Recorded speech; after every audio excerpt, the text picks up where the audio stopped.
By midnight, the chandelier light had dulled to gold, and Lisa was still on her knees scrubbing the marble, the same marble that had seen men shot, kissed, and sworn to silence. The Valeni estate never truly slept. Even at this hour, with the last of the dinner guests departed and the household staff dismissed to their quarters, the mansion breathed with secrets. The scent of expensive cigars and imported wine clung to the velvet drapes, and somewhere deep in the walls, pipes groaned like the estate itself was digesting the night's transactions. My knees ached against the cold marble, and my reflection stared back at me from the polished floor, a ghost in a maid's uniform, dark circles under gray eyes that had learned long ago not to see too much. 3 years I'd been invisible here. 3 years of folding napkins into perfect triangles, of polishing silver until it held no fingerprints, of becoming furniture in rooms where fortunes and fates were decided over brandy. Just one more hallway. My lower back screamed as I shifted the bucket of cleaning solution. The water had gone cold an hour ago, but Mrs. Chun, the head housekeeper, would inspect my work at dawn. In the Valeni estate, perfection wasn't a goal, it was survival. The grandfather clock in the east wing chimed once. Midnight. Thursday nights were always the worst. That's when he entertained. Jeffrey Marino. Even thinking his name made my hands shake around the scrub brush. The other maids whispered about him in the servant corridors, how he could end a man's life with a phone call, how his business partners arrived in limousines and left in ambulances, how the last maid who dropped a teacup in his presence had simply disappeared. Transferred, Mrs. Chun had said. But Maria, who'd worked here for 15 years, had whispered a different story over folding linens. Mr. Marino doesn't tolerate mistakes. And he never forgets a face. I'd managed to avoid him for 3 years. My shift ended before his dinners began. I cleaned the rooms he never entered. When he walked through a corridor, I became wallpaper, eyes down, breath shallow, existing only as the soft whisper of a uniform against the wall. But Sophia had called in sick tonight, and Mrs. Chun had appeared in the servants' hall with that expression that meant there was no room for negotiation. You'll serve at the dinner tonight, Lisa. Mr. Marino has foreign investors arriving at 8. The table must be impeccable. Fire wait. Before you continue, if you're already hooked by Lisa's dangerous game with a Mafia boss, you need to subscribe now. Speech balloon comment below. Would you risk everything for revenge? What would you do in Lisa's position? Now, back to the moment that changes everything. My throat had gone dry. But I've never. You've been here 3 years. You know the protocols. Don't embarrass us.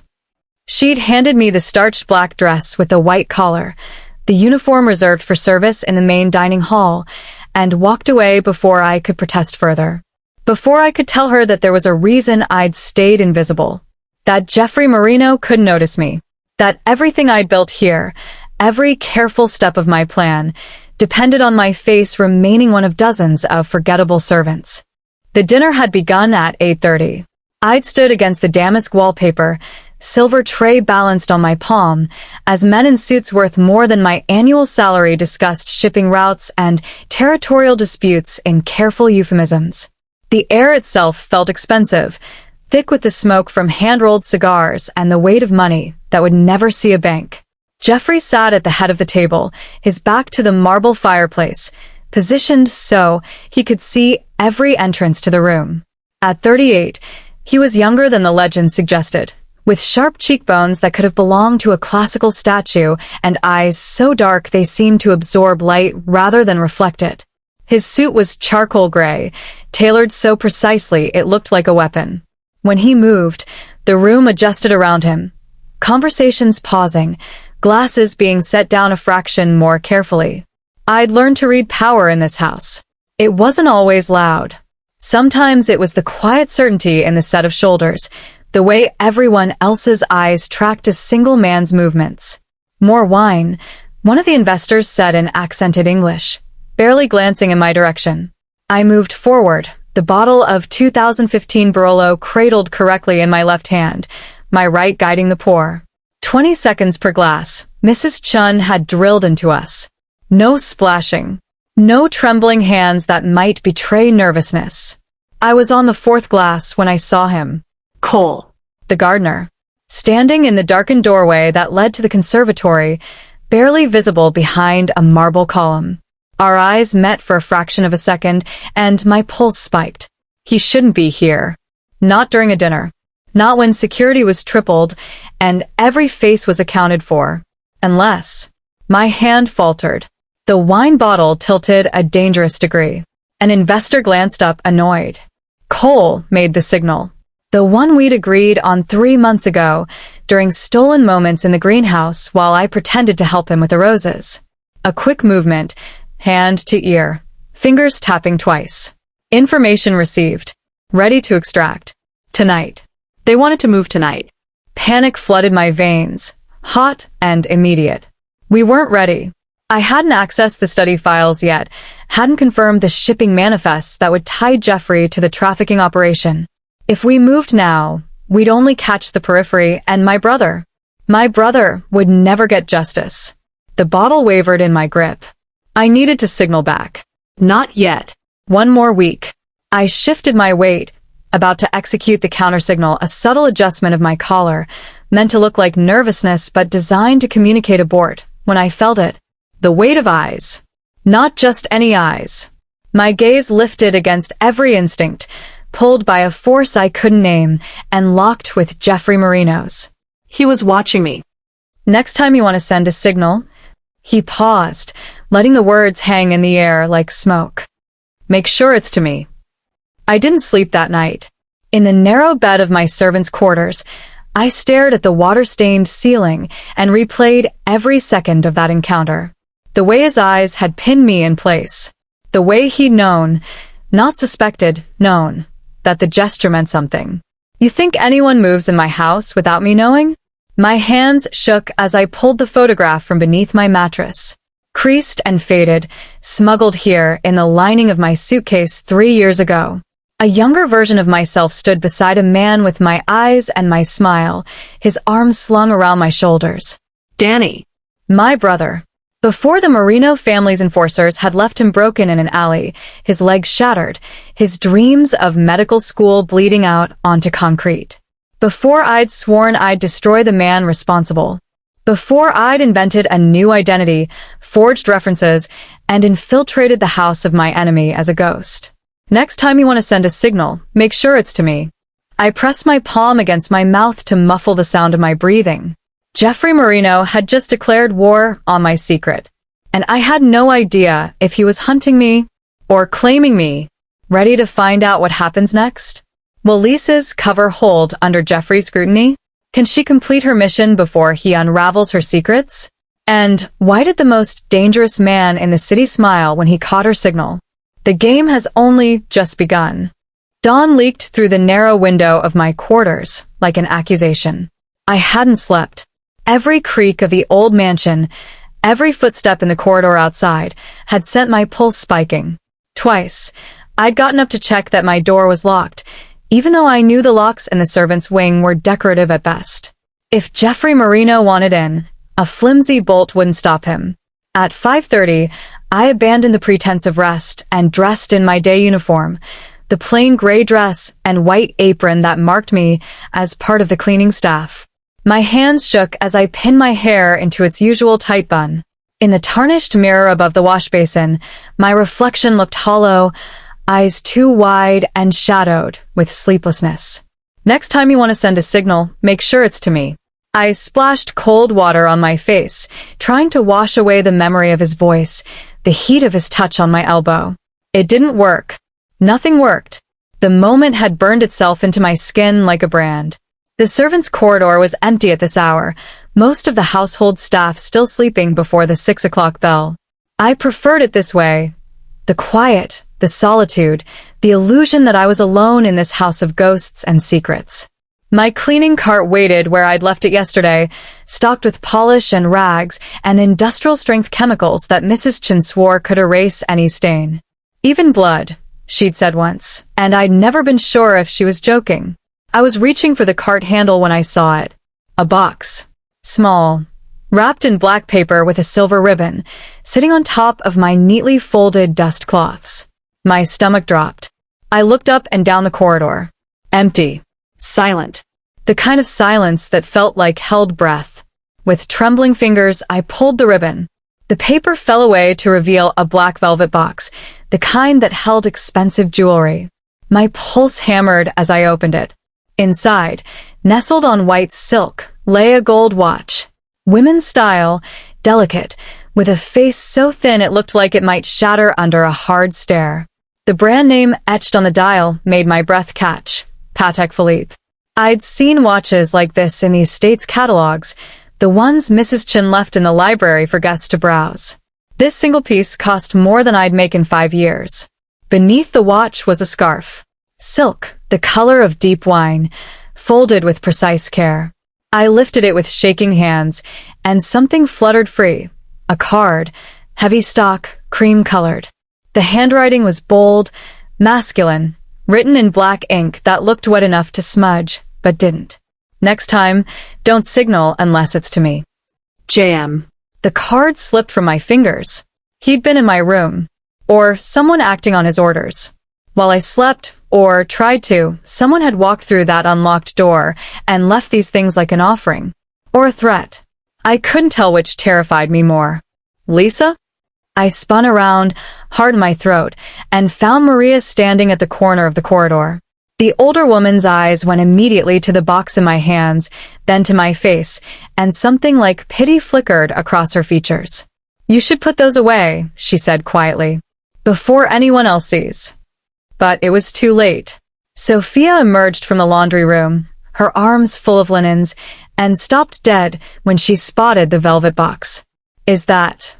Her eyes went wide. Did Mr. Marino give you jewelry? No. The lie came automatically, even though we both knew it was pointless. It's nothing. Just. He never gives gifts. Sophia moved closer, her voice dropping to an odd whisper. Not even to his, he doesn't do personal gestures. Not ever. Maria shot her a warning look. Sophia, the linens need to be upstairs in 10 minutes. But... Now. Sophia cast one more curious glance at me before hurrying away, but I could see it in her eyes. By breakfast, everyone would know. By lunch, the gossip would have mutated into something unrecognizable. By dinner, I'd be the maid who'd caught the Mafia boss's eye. The maid who wouldn't last the week. Put them back in the box, Maria said once Sophia's footsteps faded. Don't wear them. Don't acknowledge them. And for God's sake, don't refuse them to his face. I don't understand. You don't need to understand. She glanced over her shoulder, then stepped closer, her voice barely above a breath. Men like Mr. Marino, they don't pursue. They claim. The fact that he sent gifts instead of just summoning you to his bed means he's playing a game. And you, child, are a piece on the board whether you want to be or not. My throat felt tight. What should I do? Survive. Maria's expression softened with something that might have been sympathy. And pray he loses interest before you become interesting enough to keep. I worked through the morning in a fog of dread.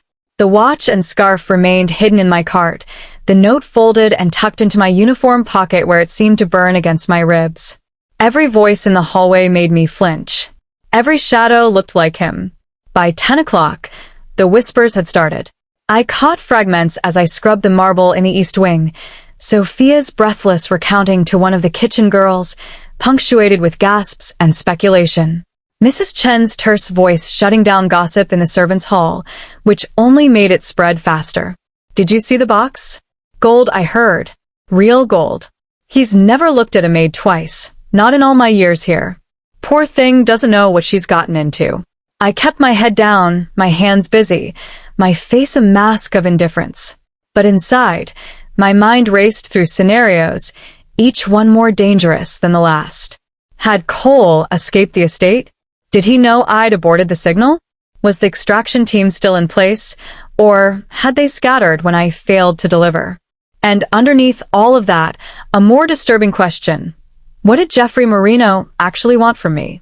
The note suggested he'd seen the signal for what it was: communication, conspiracy, betrayal. But instead of having me arrested or disappeared, he'd sent gifts.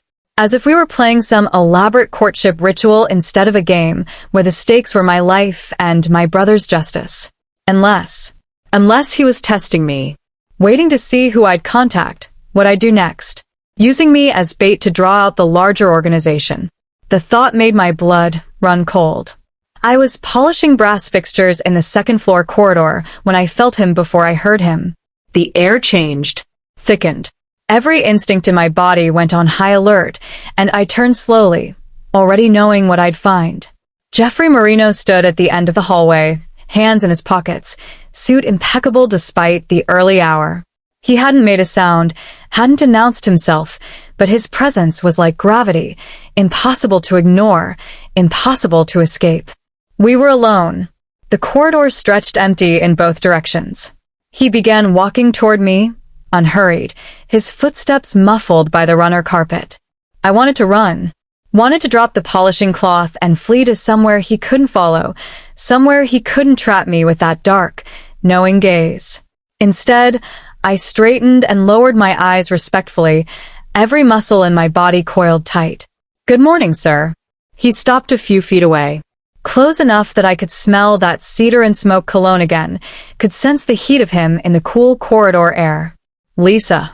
My name again, spoken with that quiet possession. "Did you sleep well?" The question was casual, almost polite. The subtext was a blade at my throat. "Yes, sir. Thank you." Liar. No heat in the word. Just observation. "You have shadows under your eyes." I risked a glance up and immediately regretted it. He was watching me with that same intense focus from last night, like I was a puzzle he'd decided to solve. "I'm fine, sir. Just a busy evening."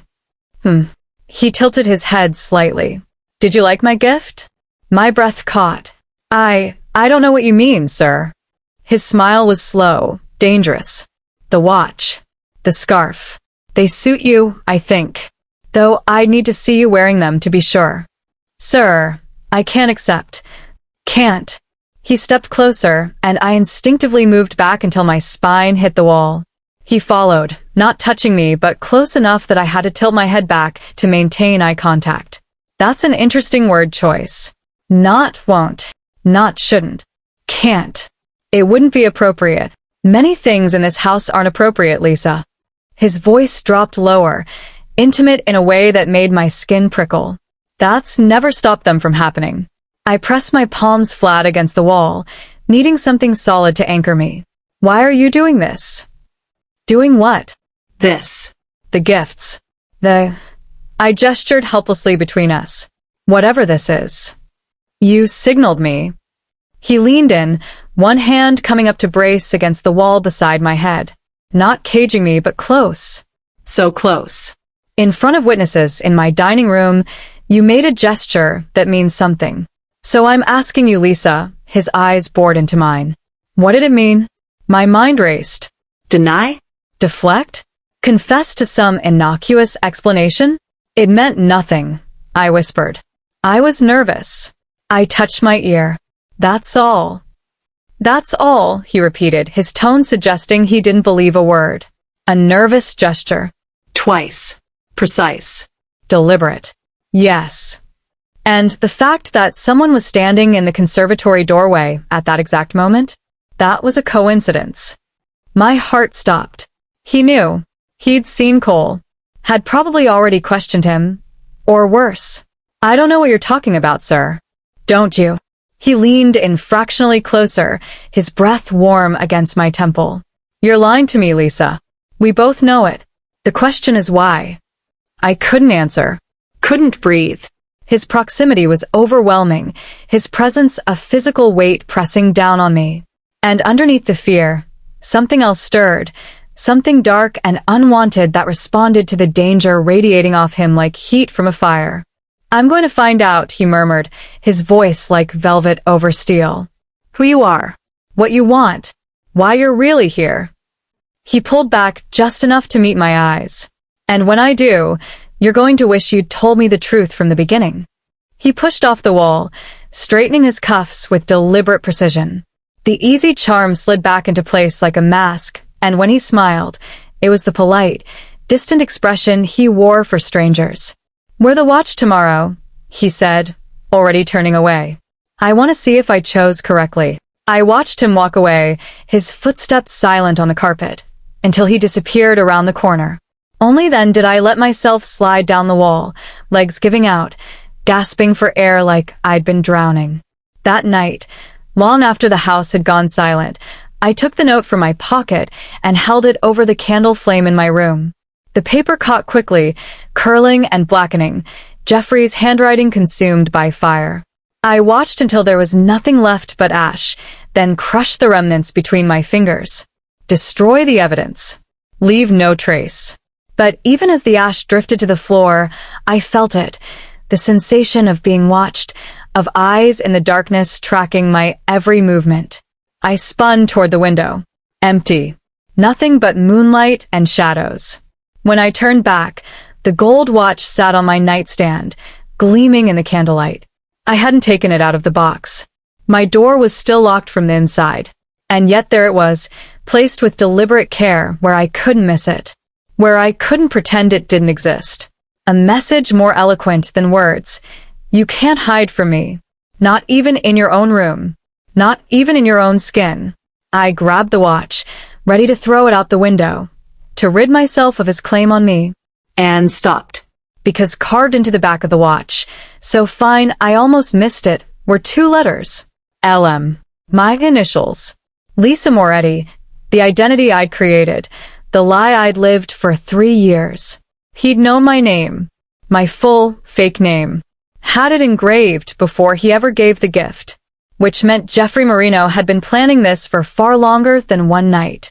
The watch slipped from my nerveless fingers, and in the darkness, I could have sworn I heard the sound of soft laughter echoing through the walls. The summons came at 4 o'clock, delivered by Mrs. Chun with an expression that suggested she was already composing my eulogy. "Mr. Marino is hosting dinner tonight. He's requested you specifically for table service." My hands stilled on the window I'd been cleaning. Me? But Sophia usually. "He asked for you by name, Lisa." Mrs. Chen's lips pressed into a thin line. "Be in the dining hall by 7. Wear the formal service uniform. And for heaven's sake, don't drop anything." She left before I could protest, her footsteps sharp and final against the marble. I stared at my reflection in the glass, seeing the fear written plainly across my face. 2 days had passed since the watch had appeared in my locked room.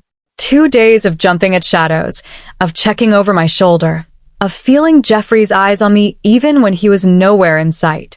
I'd hidden the watch and scarf in a loose floorboard beneath my bed, but the phantom weight of them followed me everywhere.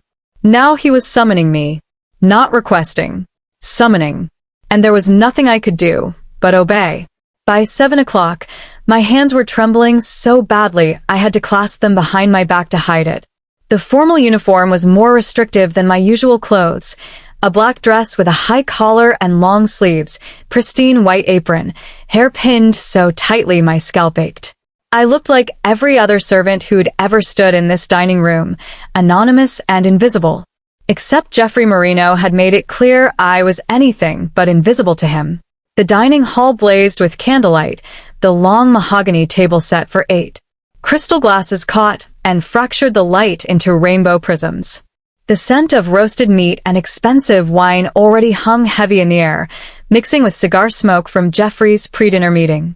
I took my position near the sideboard, hands folded, eyes down, trying to become furniture. The guests arrived in clusters, men in expensive suits speaking in low, careful tones. I recognized some from the previous dinner. The Russian with the scarred hands, the Italian who smelled like expensive cologne and violence. New faces, too. A woman in a red dress who looked like she'd stepped out of a film noir, all sharp edges and sharper eyes. A younger man, nervous, who kept glancing at Jeffrey like he was trying to memorize his every expression. And then Jeffrey entered, and the room rearranged itself around him. He wore charcoal gray tonight, 3-piece suit perfectly tailored, pocket square a deep burgundy that matched the wine we'd be serving. His hair was swept back, revealing the sharp planes of his face, that scar along his jaw that suggested a past full of violence he'd survived. When his eyes swept the room, They found me immediately. Held. A small smile touched his lips before he turned to greet his guests. My pulse hammered in warning. Ladies, gentlemen. His voice carried effortlessly across the space. Please sit. We have much to discuss tonight. The dinner began with brutal efficiency. Courses appeared and disappeared. Conversations flowed in coded language, shipping schedules that weren't about cargo, territorial disputes disguised as business expansions. I moved through it mechanically, pouring wine, clearing plates, trying to make myself small. But Jeffrey wouldn't let me. Lisa. His voice cut through a conversation about access, and every head at the table turned toward me. The Brolo, please. For our guests. I approached with the wine, acutely aware of everyone's eyes tracking my movement. The Russian watched me with open curiosity. The woman in red assessed me like I was a chess piece she was trying to place. I reached across to pour for the Italian guest, keeping my movement steady despite my racing heart. From the other side, Jeffrey said quietly, I prefer service from the left. It was wrong. Traditional service was from the right. But I circled the table anyway, coming to stand at Jeffrey's left shoulder, so close I could feel the heat radiating from him. Better, he murmured, so low only I could hear. Then louder. Tell me, Lisa, what do you think of the vintage? My throat went dry. He'd never asked me a question like this before. Never acknowledged me as anything more than a servant who existed to fulfill tasks. I wouldn't know, sir. I'm not familiar with wines, but you've served it often enough. Surely you've noticed the color? The way it catches the light. Everyone was staring now. The nervous young man shifted uncomfortably. The Russian leaned back, a slow smile spreading across his scarred face. It's deep, sir. Rich. Jeffrey lifted his glass, turning it so the candlelight bled through the ruby liquid. Rich. An interesting choice of words. His eyes flicked up to mine, dark and unreadable. Many things in this house are rich, aren't they? Layered. Complex. Not always what they appear on the surface. The double meaning hung in the air like smoke. Yes, sir. I whispered. You may continue. I finished pouring with shaking hands and retreated to my station, feeling the weight of his attention like a physical touch even after I'd stepped away. The Italian guest, Marcello, I'd heard him called, leaned forward with the predatory interest of a man who'd sensed weakness. You trust your household staff, Marino? In these times, why wouldn't I? Jeffrey's tone was mild, but something dangerous flickered beneath it. I only mean loyalty is rare. But loyalty, rarer still. Marcello gestured vaguely with his wine glass. One always wonders what servants see, what they hear, who they might speak to. The temperature in the room seemed to drop. I kept my eyes fixed on the sideboard, every muscle locked in place. My household staff, Jeffrey said, each word precise and sharp as a blade, are chosen carefully, vetted thoroughly. They understand the consequences of betrayal. He paused, and I felt his gaze settle on me. More importantly, they understand the rewards of loyalty. And the girl? Marcello nodded toward me, his smile unpleasant. She seems new to this level of service. Nervous. She's learning. Jeffrey's voice remained calm, but I heard the steel beneath it. Under my personal instruction. The woman in red made a small, knowing sound. The Russian's smile widened. I see, Marcello said slowly. Your personal instruction. How thorough of you. I'm thorough in all things. Jeffrey set down his glass with deliberate care. Which is why I can assure you, Marcello, that every person in this house, from my head of security to the newest maid, would die before betraying me. He leaned back, his posture deceptively relaxed. Because they know I value loyalty above all else. And I reward it appropriately. His defense of me should have felt protective. Instead, it felt like a collar snapping closed around my throat. The dinner continued, but the atmosphere had shifted. Marcello said little for the rest of the meal. The other guests cast speculative glances between Jeffrey and me, reading meanings I couldn't begin to untangle. When the last course was cleared and the guests retired to the smoking room for brandy and cigars, I thought I'd survived. I was gathering empty wine bottles when Mrs. Chin appeared, her expression grim. Mr. Marino requests you attend him in the East Corridor. Alone. My stomach plummeted. Now. Now. The East Corridor was dimly lit, wall sconces casting long shadows across the Persian runner. I found him standing near the window that overlooked the gardens, his back to me, one hand in his pocket. The moonlight threw his profile into sharp relief, all angles and shadows. Sir, you asked for me? Come here, Lisa. It wasn't a request. I approached slowly, my footsteps muffled by the thick carpet. He didn't turn, just kept staring out at the darkened grounds. You did well tonight. The praise felt like a trap. Thank you, sir. Marcello was testing you. Testing me through you. Now he turned, and the intensity in his gaze made me take an involuntary step back. Do you know why? No, sir. Because he thinks you're a weakness. Jeffrey moved closer, closing the distance I created. He thinks I've made the mistake of caring about something fragile. Something he could use against me. I'm just a maid. Don't. The single word cut like a whip. Don't insult my intelligence. We're past that now. My heart hammered against my ribs. I don't know what you mean. The signal, Lisa. In my dining room, 2 nights ago. You're going to tell me what it meant. I told you it was nothing. His hand shot out, fingers closing around my wrist. Not painfully, but with absolute certainty, the way one might catch a bird in flight. His touch burned through the thin fabric of my sleeve. If you needed my attention, he said softly, his voice dropping to something intimate and dangerous, you already have it. You've had it since the moment you walked into this house 3 years ago. The confession stole my breath. 3 years? I don't. I tried to pull away, but his grip tightened fractionally. I know everything about you, Lisa Moretti. Or should I say, Lisa Castellano?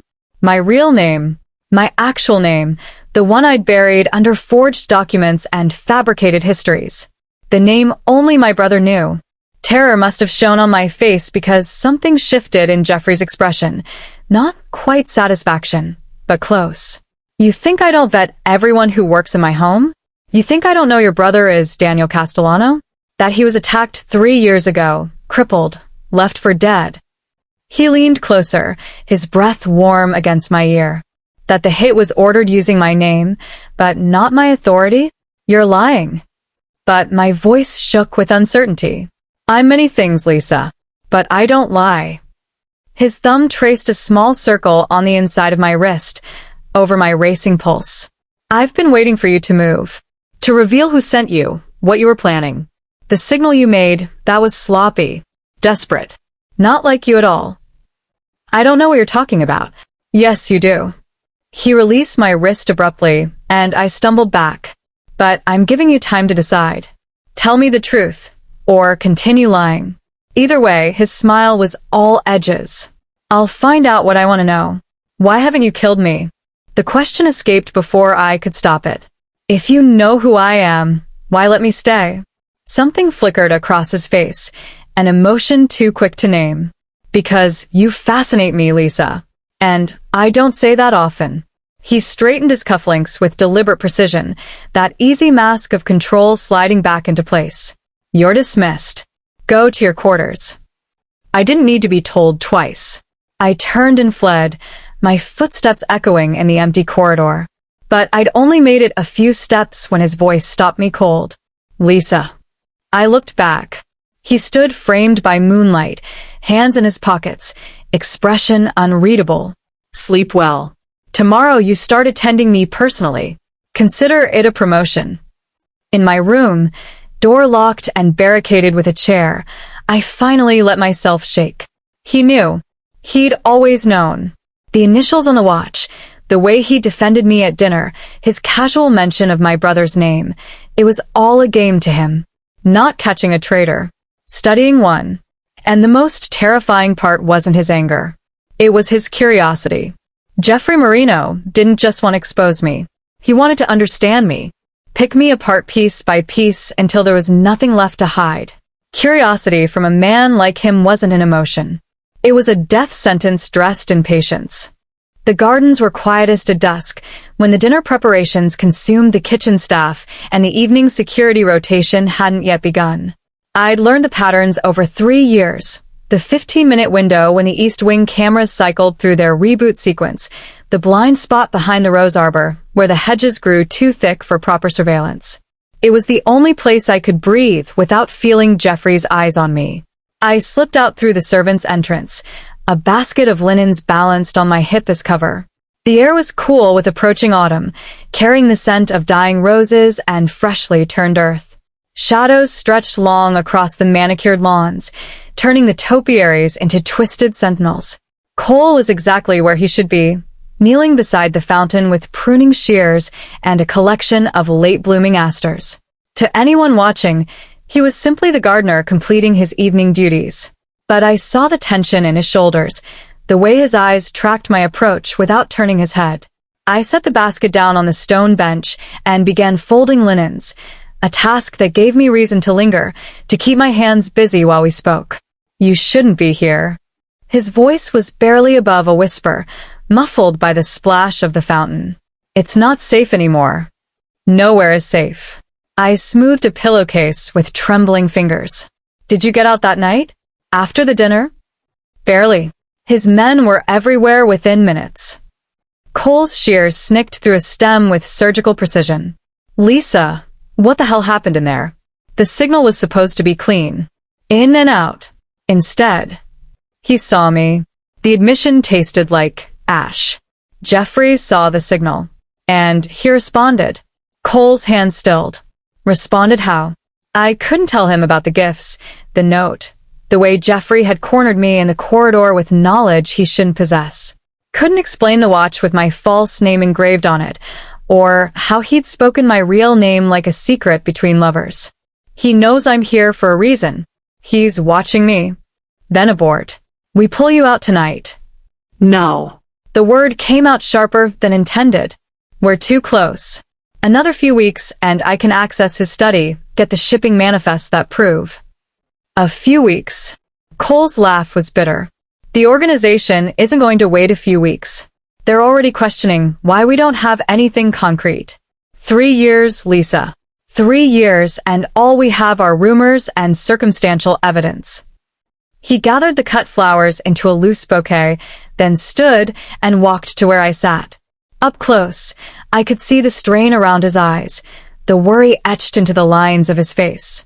We'd been careful never to appear too familiar, but in this moment, his concern was naked and obvious. "They're talking about sending someone else," he said quietly, pressing the bouquet into my hands. "Someone more aggressive." My fingers closed around the stems automatically. Hidden among the asters, I felt it. The hard edge of folded paper wrapped around the base of one flower. "Tell them 1 more week. Please, Cole. My brother." "I know." His expression softened fractionally. "I know what Danny means to you.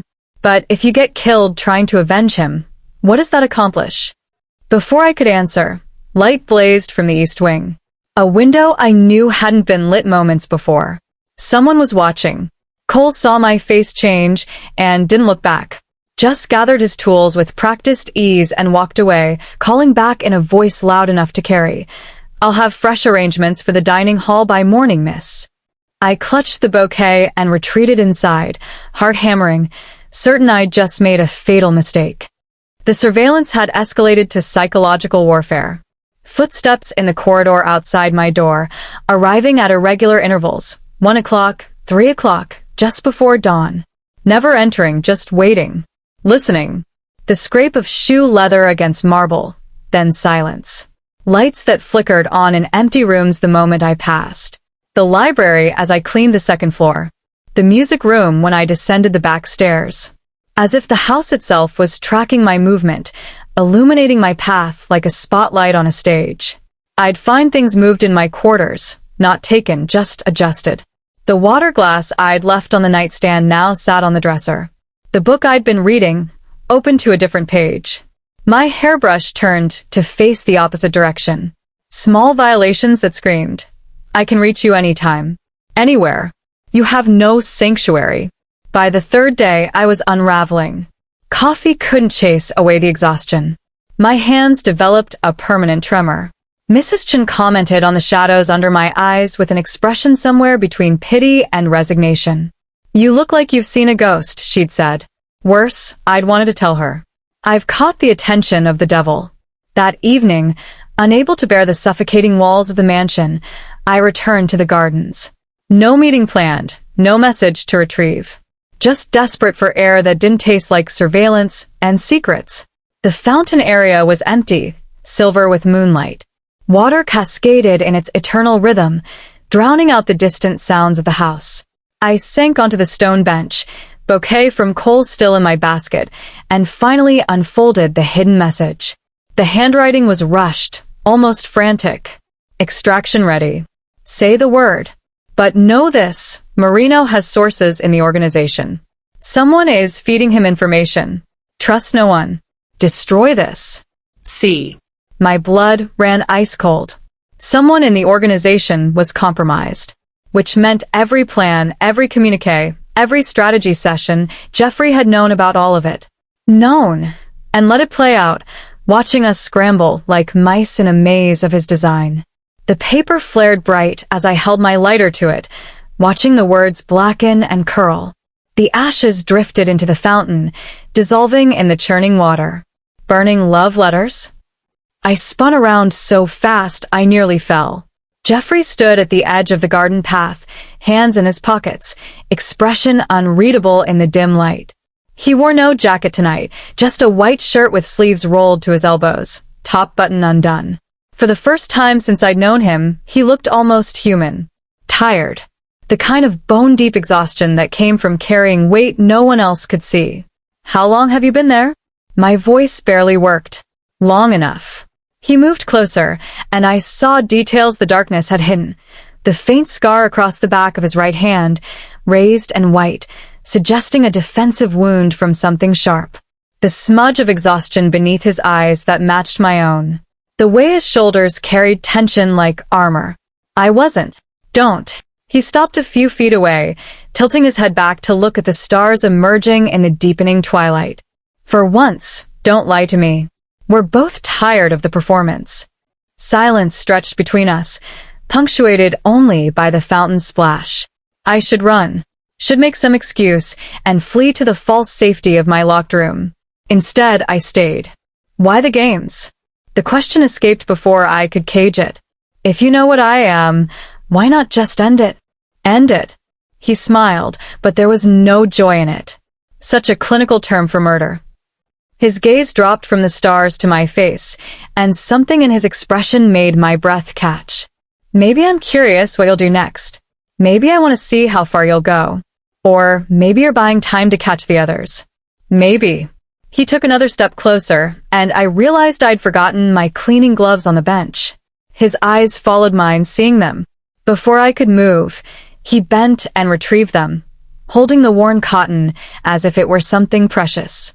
"You work too hard," he said quietly, turning the gloves over in his hands. "Your fingers bleed sometimes. I've seen the spots on your cleaning rags." The observation was too intimate, too specific. How long had he been watching? How many moments I'd thought were private had actually played out under his scrutiny? "I don't understand you." My voice came out smaller than intended. No. He extended the gloves to me, and when I reached for them, his fingers brushed mine. The contact was electric, deliberate or accidental. I couldn't tell. "But you will." He held my gaze a moment longer, something unreadable moving behind those dark eyes. Then he released the gloves and stepped back, the mask of cool control sliding into place. "Go inside, Lisa.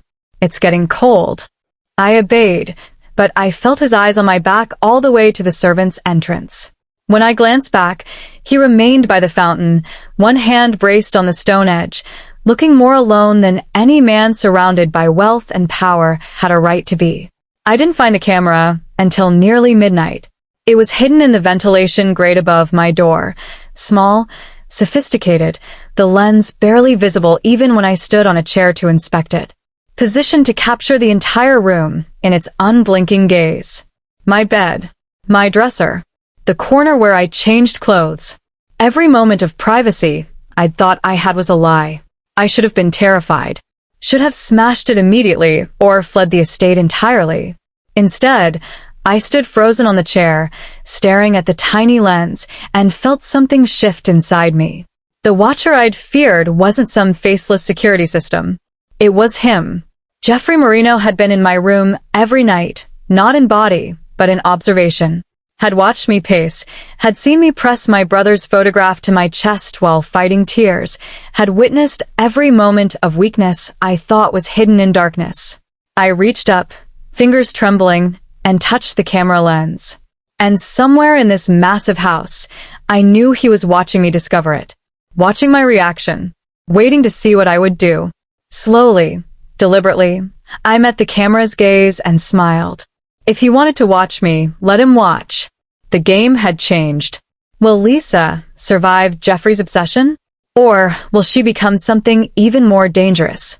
A woman who plays back? Click on the subscribe button to know the next move could save her, or destroy them both.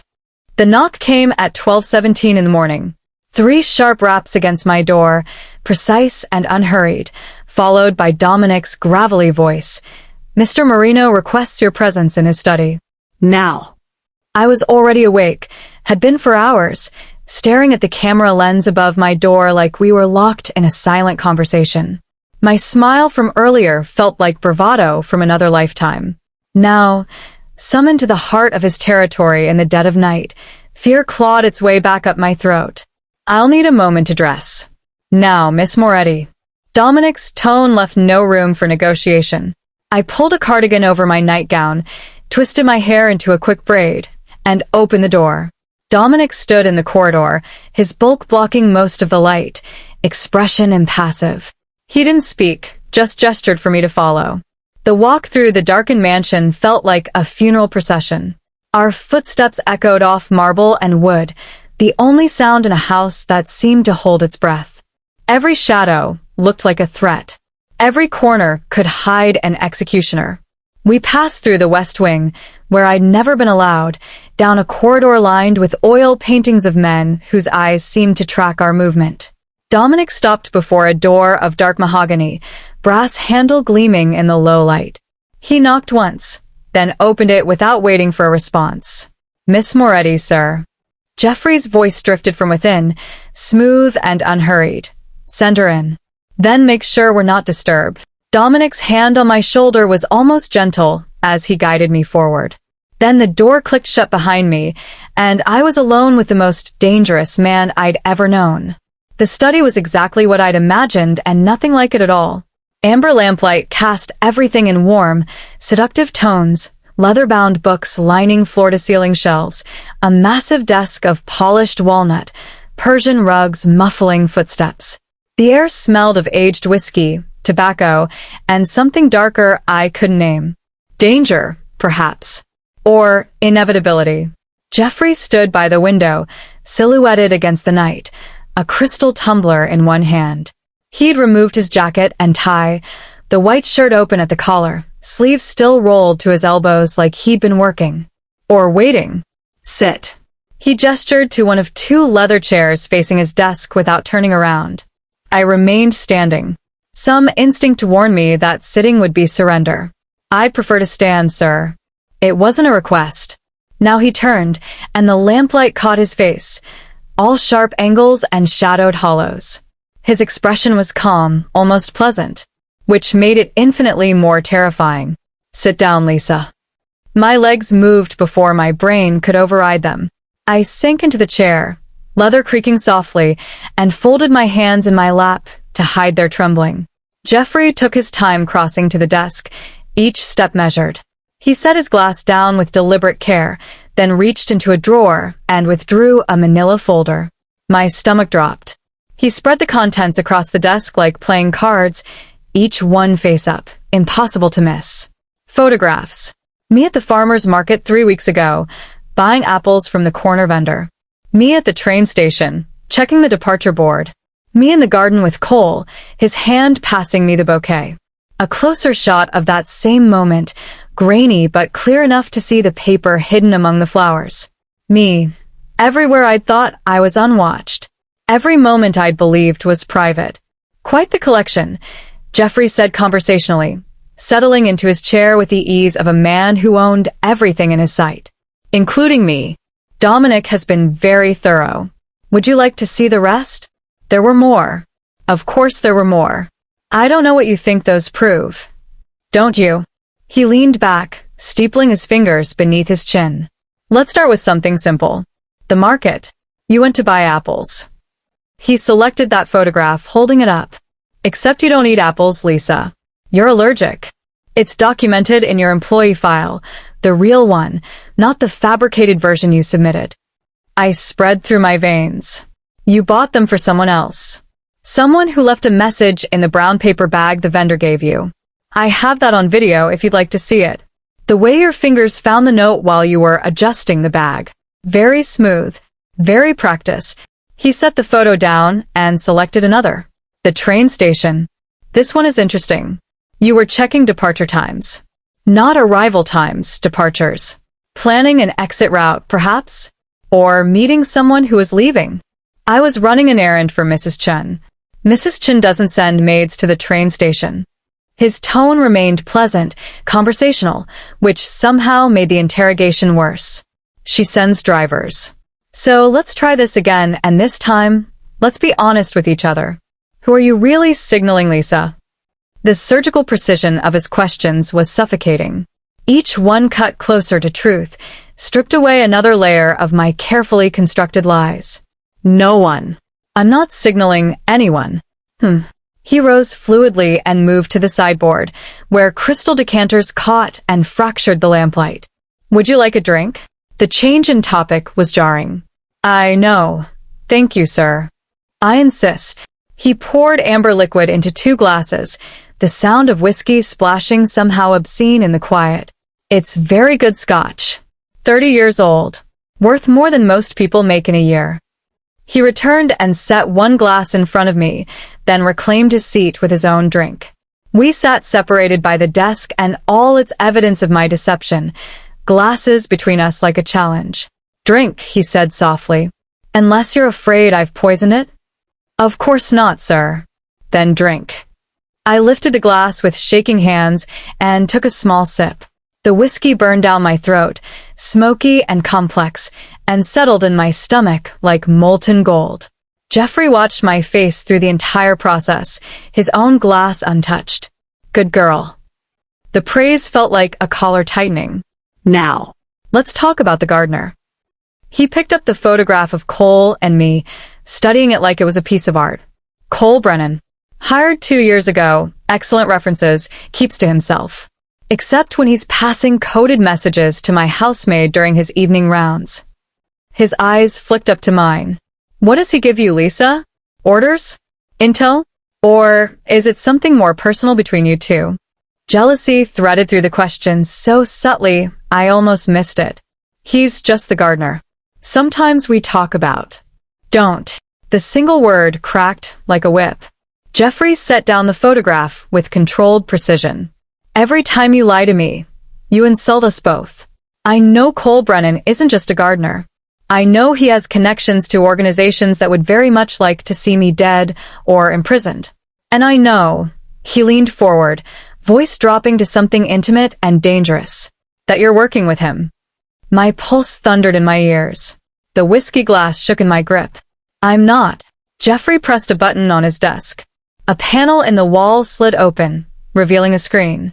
He picked up a remote and pressed play.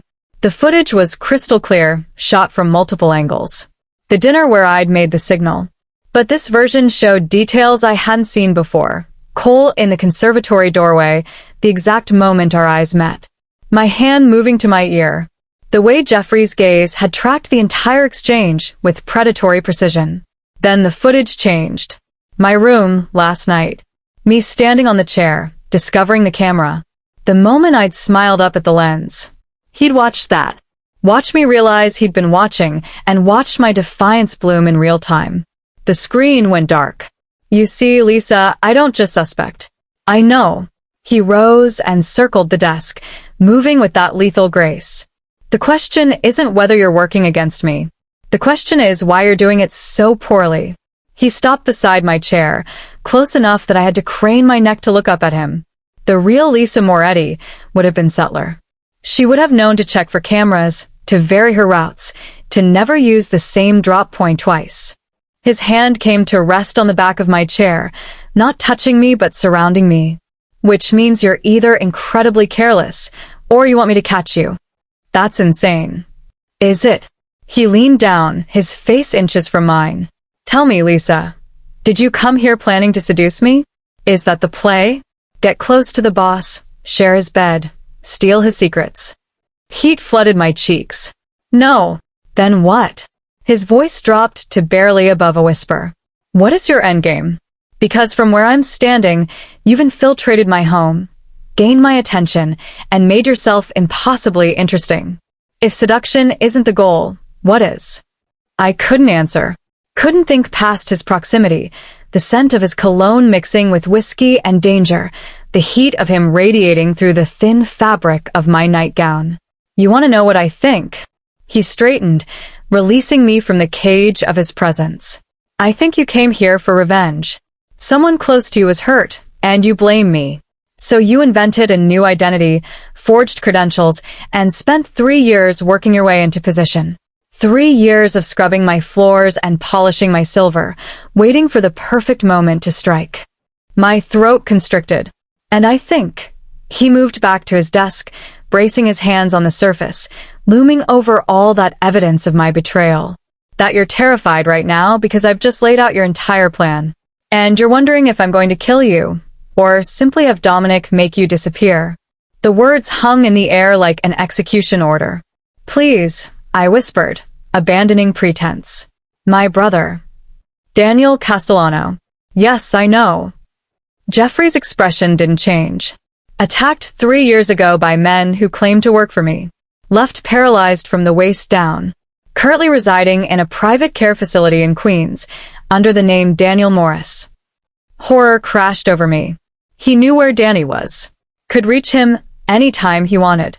Don't hurt him. He has nothing to do with this. Doesn't he? Jeffrey tilted his head. Your brother is the reason you're here. The reason you've risked everything.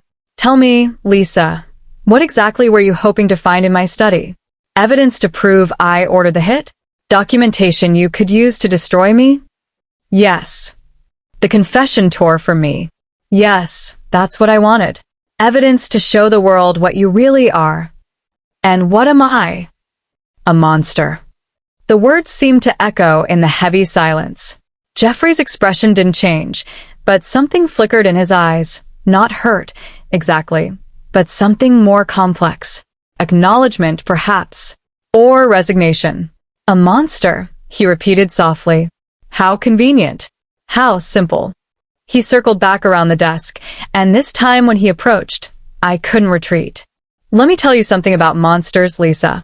We don't waste time on people who don't matter. We don't send gifts. We don't play games. We simply eliminate threats. He crouched beside my chair, bringing himself to eye level, forcing me to meet his gaze. But you. His voice was barely audible. You, I can't seem to eliminate. Because every time I plan to end this, you do something unexpected. You smile at my cameras. You stand your ground when you should run. You look at me like I'm dangerous and fascinating in equal measure. I'm not. You are. His hand came up, and I flinched, but he only brushed a loose strand of hair behind my ear, the gesture almost tender. And that makes you far more dangerous than any organization Cole Brennan works for. He stood abruptly, putting distance between us like the moment of intimacy had never happened. Go back to your room, Lisa. Think about what I've said. And tomorrow, you're going to make a choice. What choice? His smile was all edges. Tell me the truth about who you're working with and what they want. Or, he gestured to the photographs.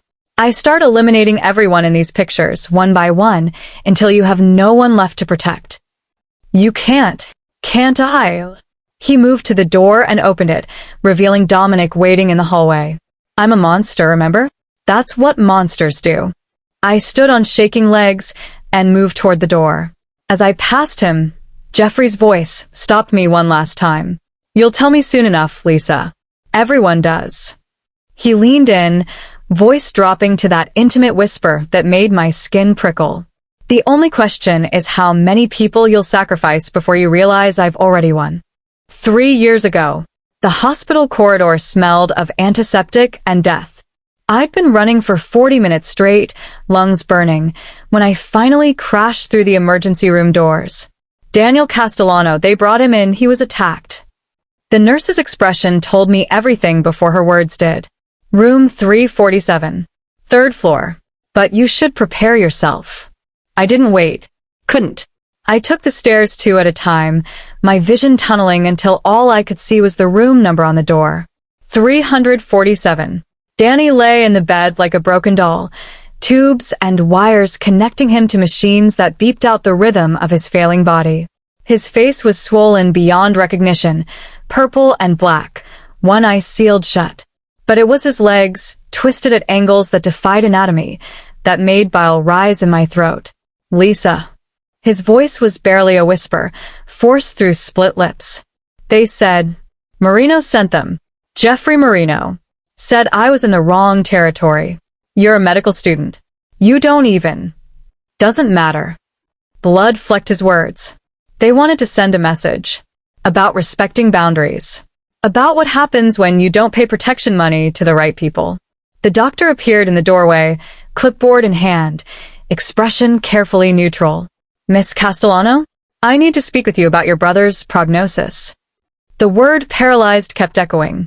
Asterisk permanent damage. Spinal cord severed. Wheelchair for life. Asterisk. And beneath it all, one name. Jeffrey Marino. I'd left the hospital that night with 2 things. Danny's broken body burned into my memory, and a vow that the man responsible would pay. It took me 6 months to become someone else. Lisa Moretti, orphan, references from employers who didn't exist, background scrubbed clean.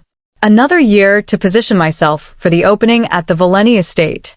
3 years of waiting, watching, gathering evidence to destroy the man who destroyed my family. 3 years of hatred keeping me warm at night. Present. You're remembering, Jeffrey said quietly, pulling me from the memory. We were back in his study, dawn light beginning to creep through the windows. He dismissed me hours ago, but I'd only made it to the corridor before he'd called me back. The night your brother was attacked.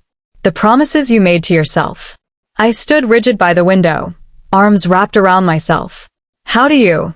I know everything about you, Lisa, including why you hate me. He rose from his chair and moved closer. But what you don't know, what you've never questioned, is whether I actually gave that order. Your men did it. They said your name. My name.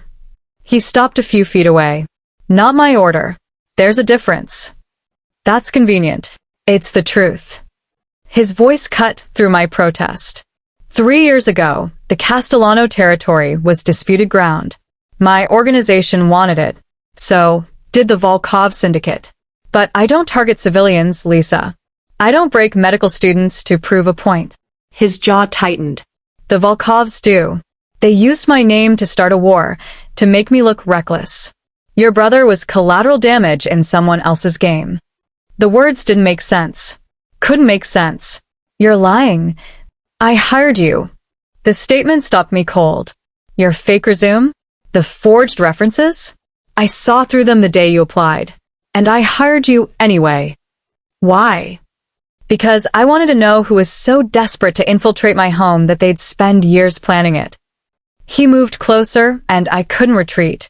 Because when I looked into Daniel Castellano's case and saw what was done to him, I wanted to find the bastards responsible and return the favor. You expect me to believe. I don't care what you believe. His eyes bored into mine. But I'll give you proof. The real men who ordered the hit. Names, addresses, evidence. Everything you need to get actual justice instead of revenge against the wrong person. My hatred wavered, cracking like ice under spring sun. 3 years of certainty crumbling in minutes. Why tell me this now? Because his hand came up, cupping my jaw with unexpected gentleness. You came here to destroy me, Lisa, and I decided to let you try. To see how far you'd go, what you'd become. His thumb brushed my cheekbone. But somewhere along the way, destroying you back stopped being interesting. What is interesting? His smile was dark, dangerous. Keeping you. I found Cole at dawn, behind the greenhouse, where the climbing roses grew wild and untended. He was slumped against the brick wall, head tilted at an unnatural angle, eyes open and seeing nothing. No blood, no obvious wounds. Just the stillness that only death brings, and the faint purple bruising around his throat that told the story of his final moments. My scream died before it could form. Training overrode horror. I couldn't be found here, couldn't be connected to this. But my legs wouldn't move, wouldn't carry me away from the man who'd been my only ally in this house of wolves. He lasted longer than I expected.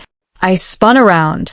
Jeffrey stood in the greenhouse doorway, perfectly composed in a charcoal suit, a tablet in his hand. Behind him, two of his men waited in the shadows. You killed him. My voice sounded hollow, distant. He killed himself the moment he chose to betray me under my own roof.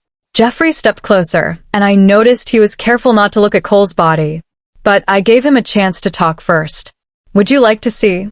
He held out the tablet. I should have refused. Should have run. Instead, my hand reached out and took it. The video was time-stamped 3 hours ago. Cole sat bound to a chair in what looked like the wine cellar, face already swelling from impact. Jeffrey's voice came from off-screen, calm and conversational. Asterisk, who sent you? Asterisk. Asterisk, go to hell. Asterisk. Asterisk, eventually.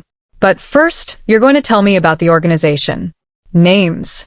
Locations. How deep the infiltration goes.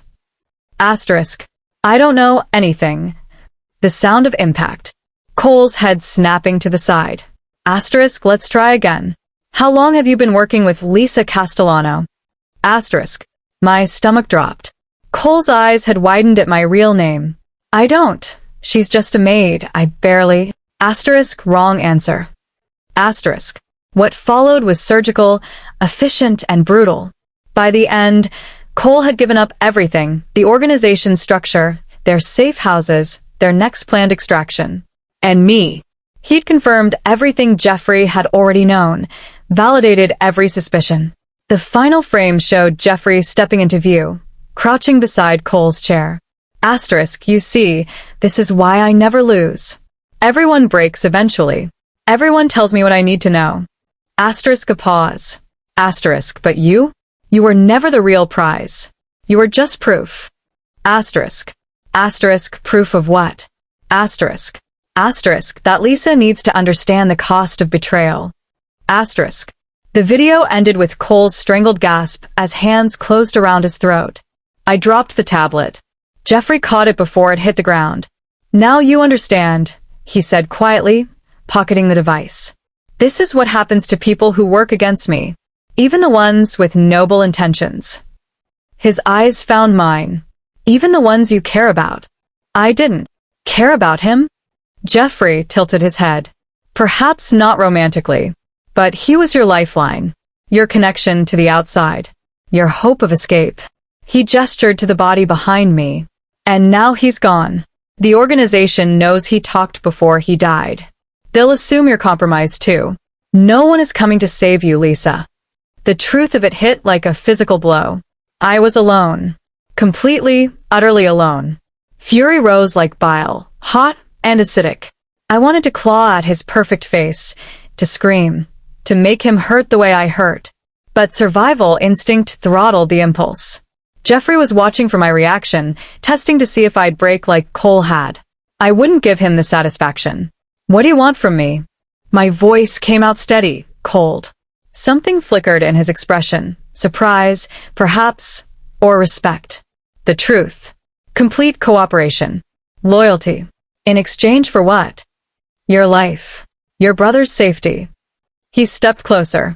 And perhaps, if you prove yourself, something more. That night, I used the emergency key I'd stolen months ago to access Jeffrey's study. My hands shook as I connected the external drive to his computer, watching the progress bar crawl as encrypted files copied. Financial records. Shipping manifests. Communications that would bury him. Cole had died for this. I wouldn't let it be for nothing.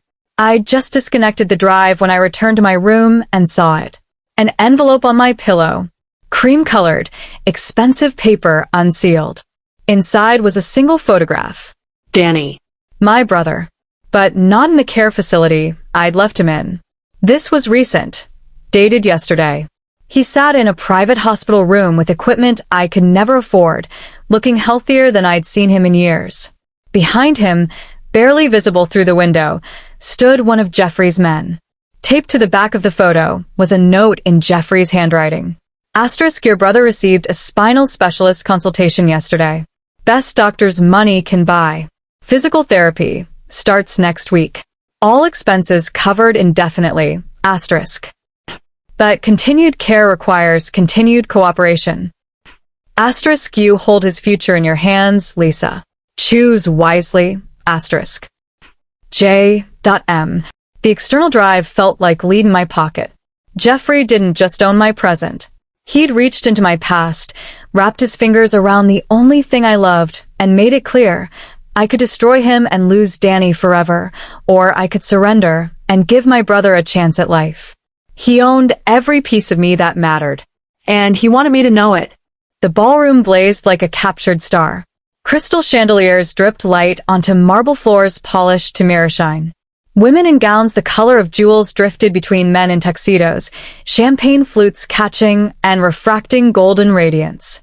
A string quartet played something classical and forgettable, the kind of music that filled space without demanding attention. Jeffrey's annual gala. 200 guests, half of them legitimate businessmen, the other half criminals pretending to be. And somewhere among them, federal agents waiting for a signal. The external drive burned against my skin, tucked into the hidden pocket I'd sewn into my uniform. 3 days since Cole's death. 3 days of pretending I hadn't copied Jeffrey's files. 3 days of planning this moment.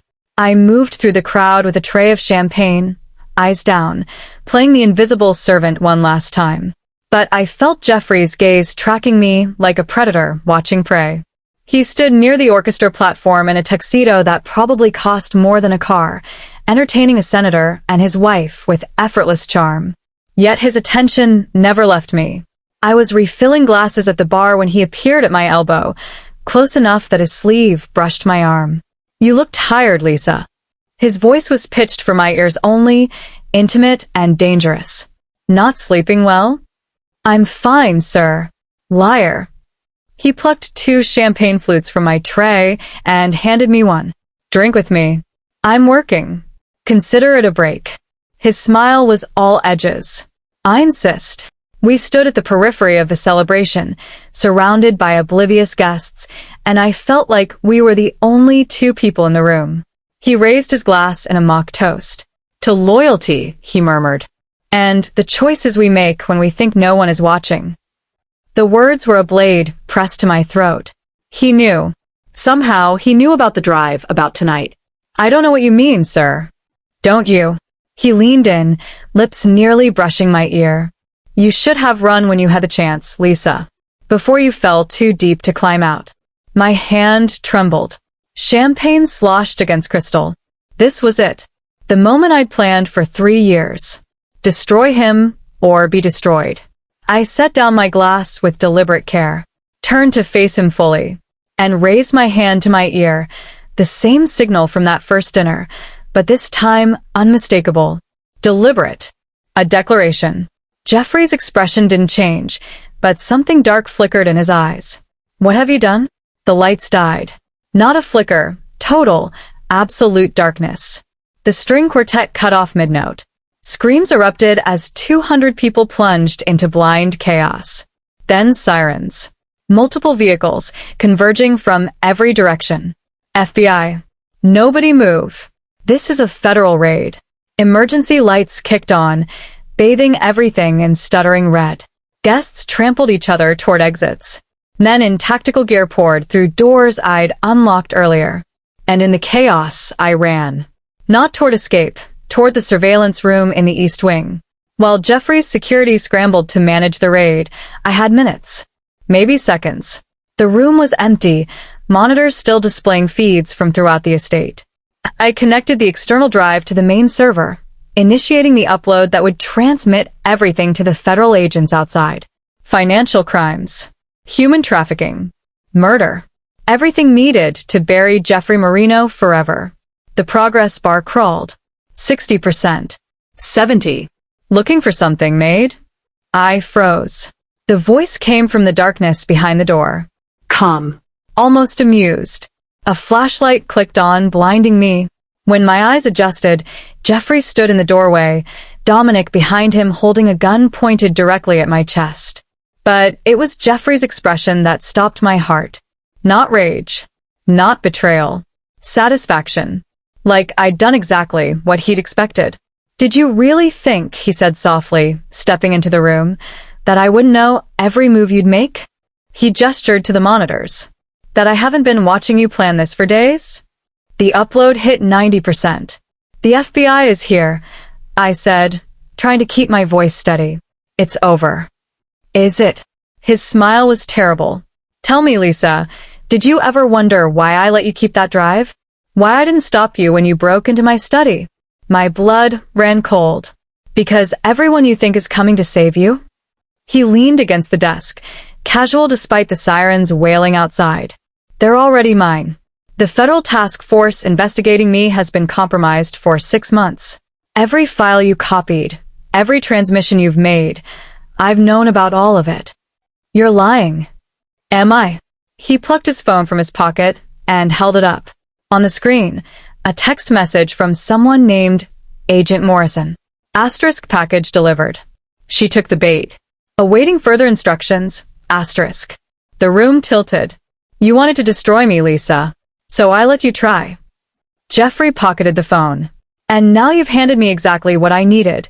Proof of an attempted data theft, evidence of conspiracy with a known criminal organization, and justification for everything that happens next. The upload completed. 100%. But instead of triumph, all I felt was the cold certainty of defeat. What happens next? I whispered. Jeffrey's smile widened. Now?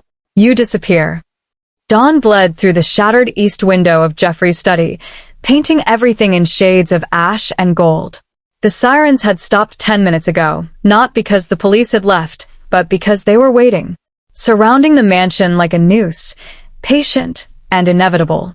I sat in the leather chair across from Jeffrey's desk, the external drive clutched in my fist. He dismissed Dominic with a gesture, leaving us alone in the wreckage of the night. Glass crunched beneath his shoes as he poured 2 glasses of whiskey with steady hands. You should run, I said. My voice sounded hollow. They'll be inside soon. Will they? He slid 1 glass across the desk toward me. Or will they wait for my lawyer, accept my generous donation to the police benevolent fund, and leave with apologies for the disturbance? I uploaded everything to servers I control. He settled into his chair with that maddening calm. Lisa, when are you going to understand? This was never your game to win. The drive felt worthless now. 3 years of planning, reduced to a useless piece of metal and circuitry. Why? The question tore for me. Why hire me? Why let me get close? Why not just kill me the moment you knew who I was? Jeffrey studied me over the rim of his glass. Tell me why you really came here. The truth this time. No more lies between us. What did it matter now? I was already destroyed. My brother. My voice cracked. Danny. They left him broken, and they used your name. I wanted proof. I wanted justice. I wanted. Tears burned my eyes. I wanted you to suffer the way he suffered. And now I don't know what I want. The confession felt like bleeding. I don't know what's real anymore. You say you didn't order the hit, that it was someone else, but how do I believe anything you say? Jeffrey set down his glass and retrieved his phone. Pulled up a video. Slid the device across the desk. Watch. My hands shook as I pressed play. The footage was grainy, shot from a security camera. A warehouse. 3 men on their knees, hands bound behind their backs. And standing over them, gun in hand, Jeffrey. His voice on the recording was cold, efficient. You used my name. Attacked civilians. Started a war I didn't authorize. The gun rose. That was a mistake. 3 shots. 3 bodies dropping. The timestamp read 2 years ago. A year before I'd even infiltrated the estate. The Volkov syndicate, Jeffrey said quietly. The ones who actually ordered the hit on your brother. I eliminated them before you ever walked through my door. The phone slipped from my nerveless fingers. You wanted revenge, Lisa. I gave it to you before you even asked. Outside, a voice boomed through a megaphone. Mr. Marino, this is the FBI. We need to speak with you. Jeffrey didn't even glance toward the window. His eyes remained locked on mine. So here's your choice. You can walk out of here with that drive, tell them everything you think you know, and watch me disappear into a system I own. Your brother loses his medical care. The organization you worked with gets dismantled. And you spend the rest of your life wondering if you destroyed the only person who actually got you justice. He stood, circling the desk until he loomed over me. Or you stay. You stop pretending to be a maid and become what you were always meant to be, my partner. My equal. The person who stands beside me and rules this empire. I'm not a killer, a criminal. His hand cupped my jaw, forcing me to meet his gaze. You've spent 3 years lying, stealing, conspiring. You're already everything you claim to hate. The only difference is you're doing it without power. I'm offering you power, Lisa. Why? Because his thumb brushed my cheekbone with devastating gentleness. You're the only person who's ever gotten close enough to hurt me. And instead of fearing that, I find it fascinating. The megaphone blared again. Footsteps on the stairs. Choose, Jeffrey murmured. Freedom and emptiness, or captivity and everything you've ever wanted. My hand moved without conscious thought. I set the external drive on his desk, then reached for the crystal glass we'd used that first signal night, the one he'd kept, the one that had started everything. Placed it deliberately between us. The signal. But this time, it meant something different. I'm staying. Jeffrey's smile was slow, dangerous, and somehow tender. Good girl. When the federal agents finally breached the study, they found Jeffrey Marino behind his desk, lawyer already present, looking every inch the legitimate businessman disturbed by an unwarranted raid. And beside him, no longer in a maid's uniform, but in a dress that cost more than most people's monthly salary, stood Lisa Castellano. Not cowering, not captured, choosing. The lead agent's eyes widened in recognition. Miss Castellano, are you here under duress? No. My voice was steady now. Clear. I'm here because I want to be. Jeffrey's hand found mine beneath the desk, fingers intertwining. When the lights had come back on, I wasn't the maid anymore. I was the one giving the orders. And somewhere in the space between revenge and surrender, I'd become the very thing I'd sworn to destroy. The end. Or just the beginning. Asterisk, asterisk.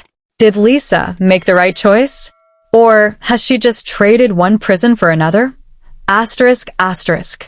If you're craving more dangerous romance, psychological warfare, and morally complex characters who blur the line between hero and villain, click on the subscribe button for more videos. Backhand index pointing right like this story, if Jeffrey's dark charm had you conflicted. Backhand index pointing right comment which moment made your heart race. Backhand index pointing right share with someone who loves enemies to lovers with actual stakes. See you in the next video.